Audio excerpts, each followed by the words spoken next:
John chapter 10, beginning in verse 30 here.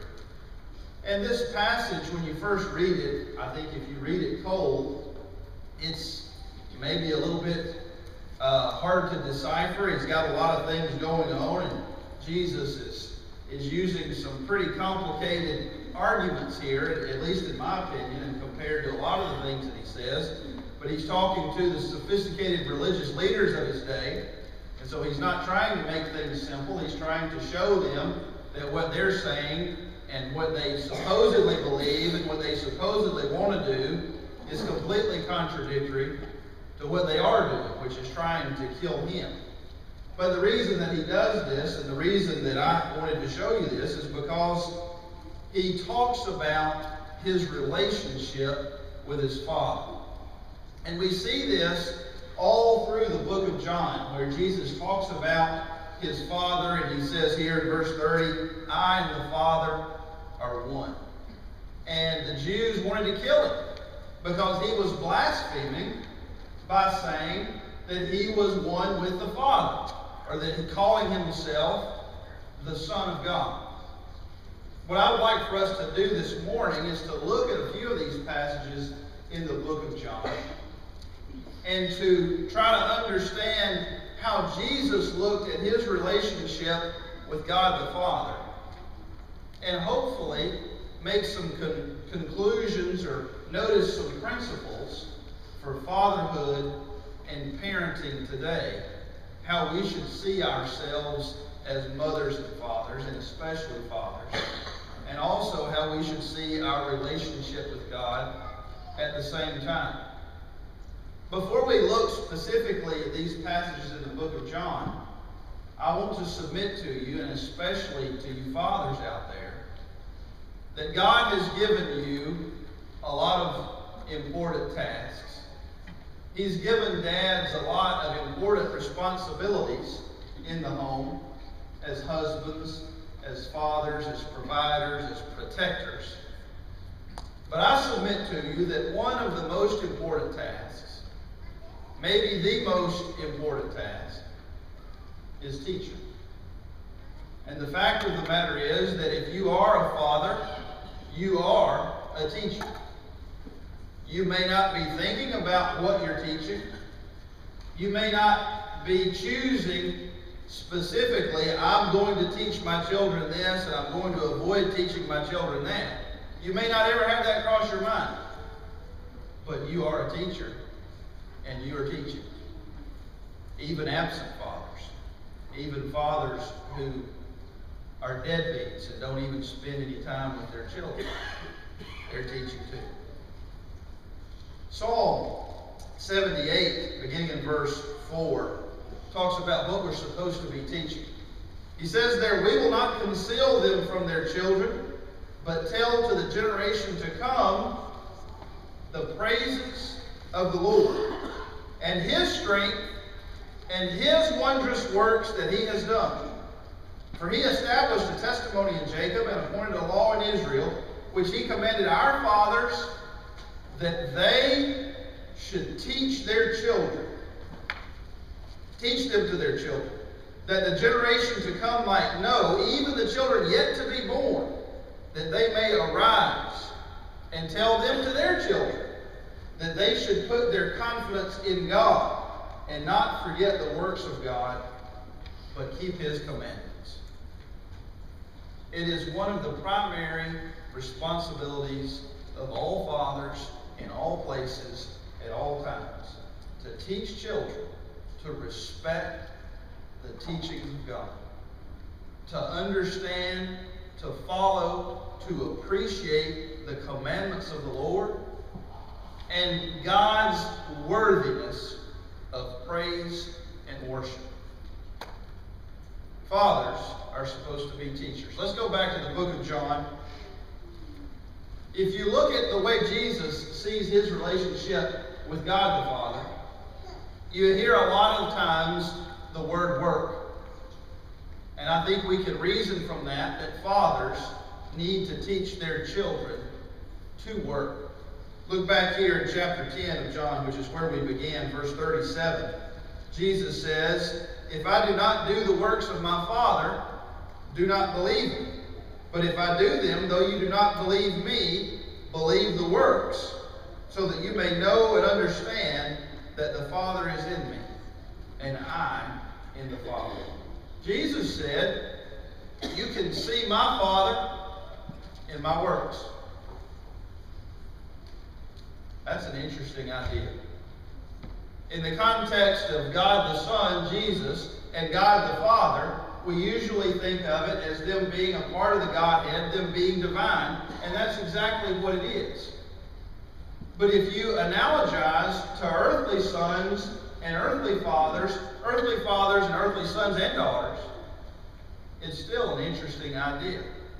You can see the Father in my works. I think you can see the works. You can see my Father in my works. You can see my dad in my tastes. You can see my dad in the things that I like and the things that I want to do. And I think the same is generally true of most people. Everybody bemoans our couch potato generation today. And if I go a week without hearing somebody say, kids don't ever want to get outside. All they want to do is stay inside and watch TV or play video games. It's all they ever want to do. The next generation, they're just falling apart. I can't get them off the couch. I hear parents saying that. And it is a culture that we have among our young children.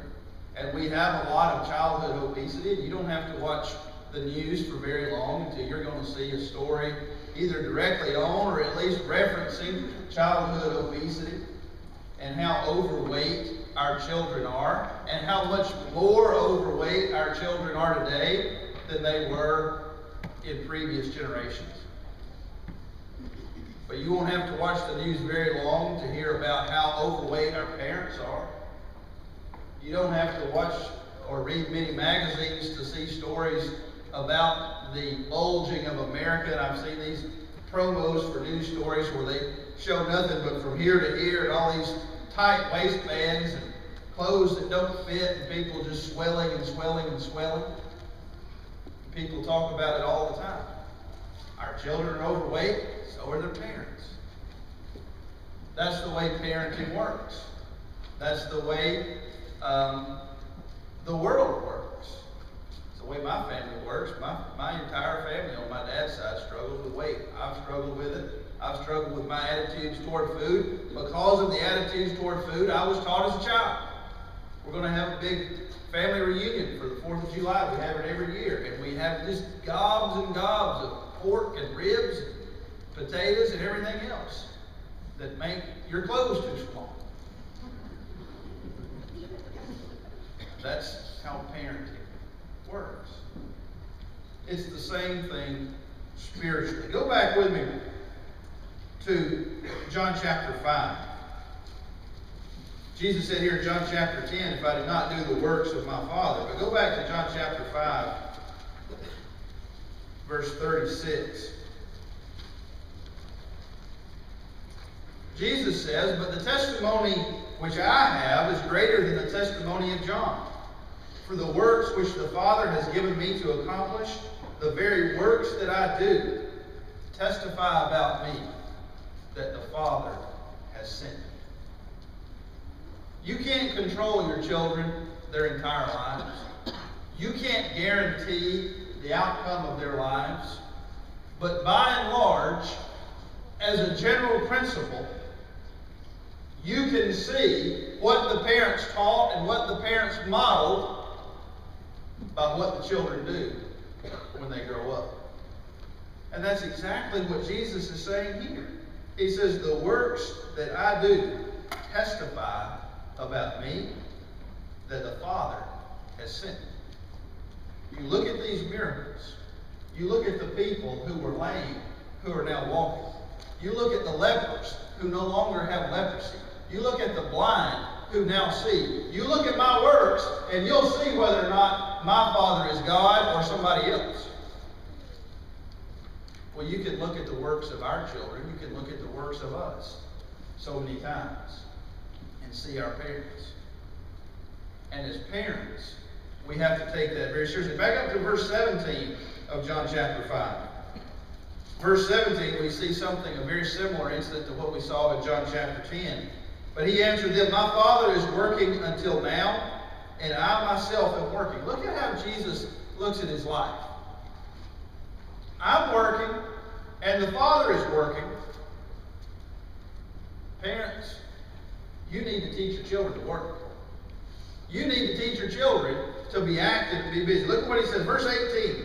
"For this reason, therefore, the Jews were seeking all the more to kill him, because he not only was breaking the Sabbath, but also was calling God his own Father, making himself equal with God."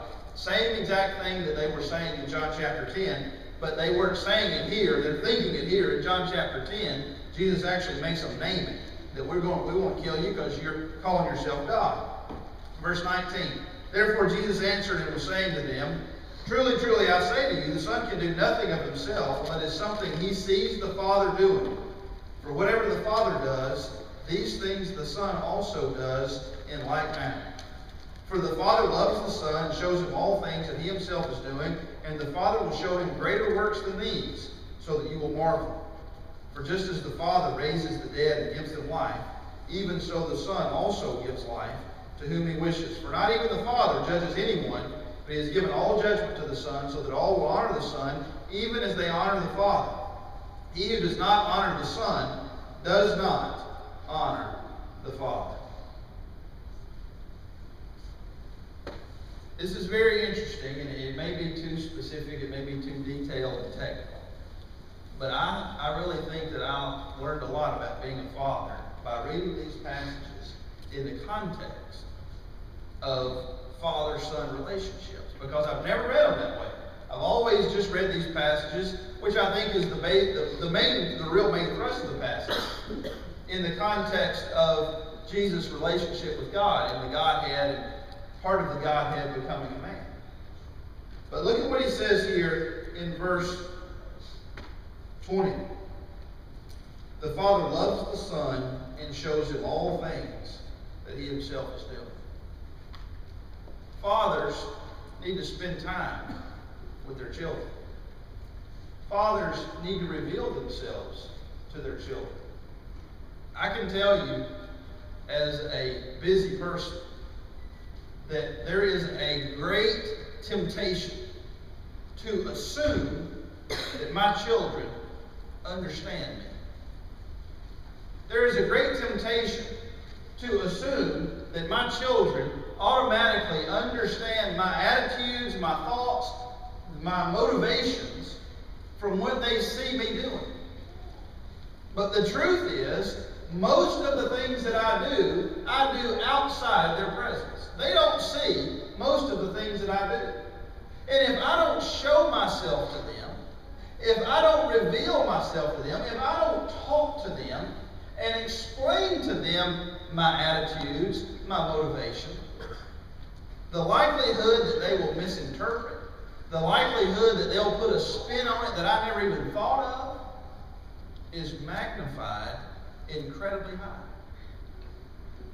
God the Father did not do that with Jesus the Son. Jesus emptied himself, says Philippians chapter 2, came to earth as a man, but here in John chapter 5 we see that God reveals himself, the Father shows himself, all things that the Father is doing. And then he wants Jesus to do likewise. Now notice that also requires authenticity. A lot of dads want to hide their deeds from their children because they don't want their children to imitate them.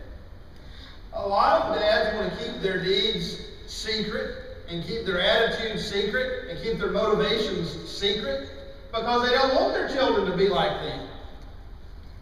And so undoubtedly they're going to send mixed messages.